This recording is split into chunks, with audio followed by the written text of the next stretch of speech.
This is the heartbeat of human services, a peek into the inspiring stories of our community and all things DHS. Join us. Hi, everybody. I'm the host of the Heartbeat of Human Services here at DHS, and I have two guests with me today. We're going to talk about a program called Hop, Skip, and Drive. And so today we have Curt Willliams, the Director of Foster Youth Services with the Kern County Superintendent of Schools. Hi, Curt. Hey, Jana. How's it going? Good. Thanks for being here today. Oh, looking forward to it. And then we also have Monica Goodell-Thatcher, who is a program director here over Family Services. Welcome, Monica. Hi, Jana. Thank you. Thank you, guys. So this program, Hop, Skip, Drive, which I love the name. It's so cute, isn't it? It's very cute. Tell me about it, Curt. Tell me, what is this program? So Hop, Skip, Drive started as a rideshare service to get foster youth to their schools of origin. Actually, it has its roots that go farther back than that. You'll love it if you ever talk to them, because essentially there's a bunch of soccer moms that got together trying to figure out how to get their kids to practice and stuff like that. Love it. Soccer moms can do anything, right? That's right. That's right. They can overcome huge obstacles. Yeah. So the program started in Los Angeles, but it's now a multi-county, multi-state company. They've been wanting to come to Kern County for years. And actually, even before COVID, we were trying to get them to come up. But we had a lot of hurdles with attorneys and legal. And there's a lot of ed code that goes behind how transportation is provided. And there were a lot of questions about whether Hop, Skip, Drive or not could meet those requirements. Well, we know now that they can, and we have overcome that. So Hop, Skip, Drive is here as kind of like a last resort service for getting foster youth to their school of origin. Monica and I have probably worked for the last year putting this contract together, along with County Council and Schools Legal Service, as well as the Kern County Superintendent Schools Transportation Department. And so we're just super excited it's here, because there have been times historically where we can't meet all the need for transportation to school of origin. So when those instances come up now, we know we're going to have a way to get those kids to school and give them some stability where they may not have stability in their placements, but they'll have stability at their school. That's great. Monica, I had talked to you earlier in the month about this program a little bit too. I think you said something like, you know, when they don't have consistency in other areas, this program lets them see the same teacher and the same kids by getting them to that school of origin. So tell me why it's important for DHS and foster kids. Yeah, for sure. So this will not only serve existing children in foster care, it will serve kids who come into care and are at Jameson Center. So when their whole life is turned upside down, they've been taken from their parents, their families, they'll at least get to continue to go to the same school with their friends, see their same teachers, and have some kind of comfortability with those around them. But also, you know, when children do need a placement change in foster care, they may not always be able to stay near their school. And so this really connects those pieces together, that no matter really where they're placed, we're going to be able to get them to their school of origin, which is the school that they were attending when they were brought into protective custody, and the school they consider to be their home school. So it's just, stability is super important for foster kids. Yeah. And so many kids, school is really a home feeling, isn't it? It's like where they eat, they see their teacher, and teachers are awesome. So it is an important part of their lives. And when you think about Kern County being 8,000 miles geographically, the third largest in the state, and we have people, a child could be placed in Mojave, and maybe they came from Taft, right? There's a couple hours distance there. So it makes sense that something like this is needed. So how does it work if let's say a child is placed in a city and their school's in another area? What is the process for that, for a child to get help through Hop, Skip, and Drive? So they'll initially start with their foster youth liaison at the school. The social worker or their resource parent will start there and let them know of the need for transportation. And from there, a referral will be made to the superintendent of schools transportation area, and they will determine if they can meet the need or if they can't. And when they can't, they'll be sending that referral over to DHS. And from there, we will be entering in the ride through Hop, Skip, Drive to take over that transportation and provide for the kids to make sure they're going to get there. So the superintendent of schools has the first opportunity to get the transportation, and when they're unable to, for whatever reason, then we'll take over that role. Okay. And I think I read that once it's established, the driver stays the same driver. Is that right? Which is kind of cool. Yes. If you have a driver for one day and you need a driver for 50 days, you will have that same driver for the whole time. So it's another person that these people are going to get comfortable with. These children, it's a trusted adult that they're going to be with every day, that they need to be using HopSkipDrive. So it's, again, more stability for them. Yeah, that's so good. So I'm a foster parent. I live in, again, maybe I live in Ridgecrest, and I have 3 foster children, and they go different places, and I can't get them all there. I first talked to the liaison. Does every school have a foster youth liaison?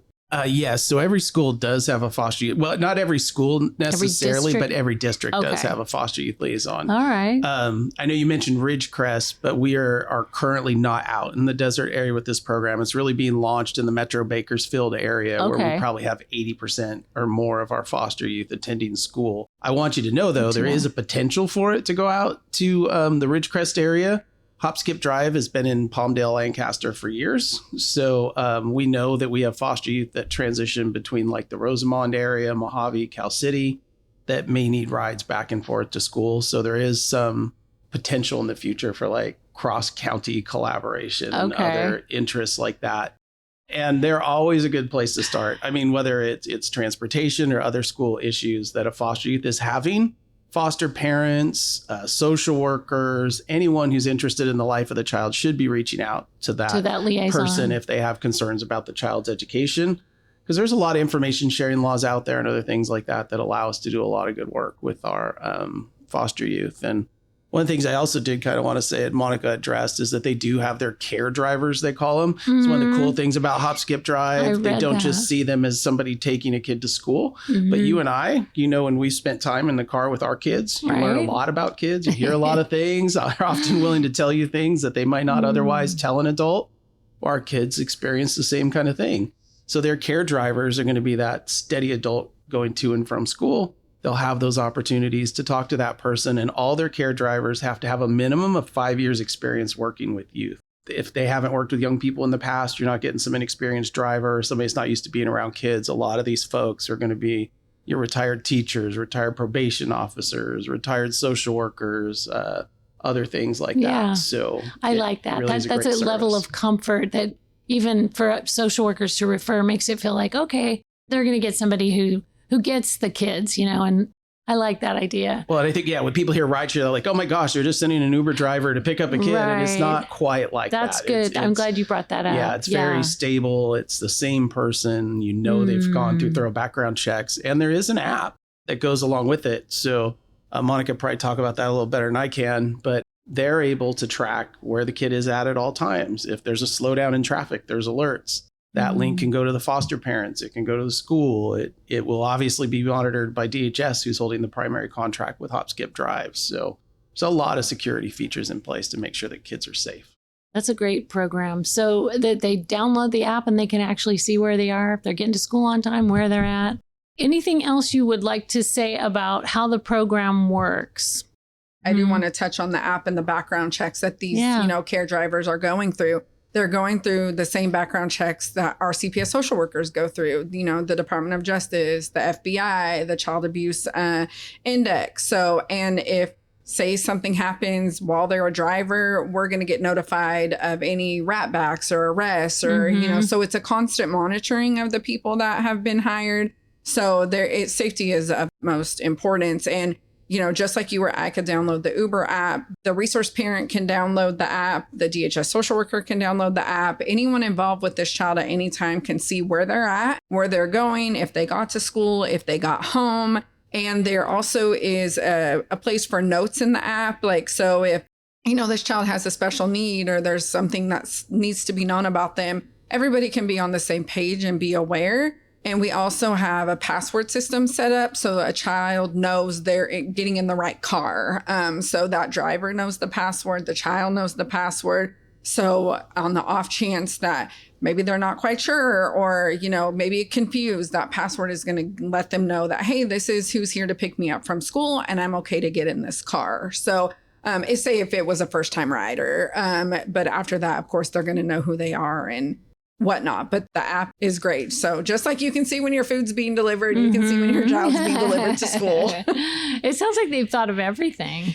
I feel like they really have. And like Curt said, this isn't their first go around. They're partnering with other counties in our state and other states, across the United States. And so they have really wanted to be a part of Kern County for a long time. And through some really good advocacy, we've been able to make it happen, because I think it is scary. These are vulnerable children and they've already been through a lot in their lives. And so this, I think probably 10 years ago, we would have said, no way, absolutely not. And, the world evolves a little bit and allows us to do some creative things. But honestly, I think it's to the benefit of these children. And Curt can touch on, what the loss is when kids have to move schools multiple times and how it affects them and their learning process. And that's really what we're trying to curb, keep the consistency and not lose the time in the classroom. Right. Yeah, I'd love to hear a little bit more about that, Curt, because I know sometimes kids do, when they have to change placement, it takes a day or two to get them back in another school. And then how do the credits get transferred and all of that stuff, right? That's an issue. And I think it's even bigger than that, right? It's more than just those couple days they may miss. And sometimes they're probably going to miss those days anyways when there's a lot of chaos and activity going on. But the big thing is that every time one of our foster youth moves schools, they tend to lose 4 to 6 months of education.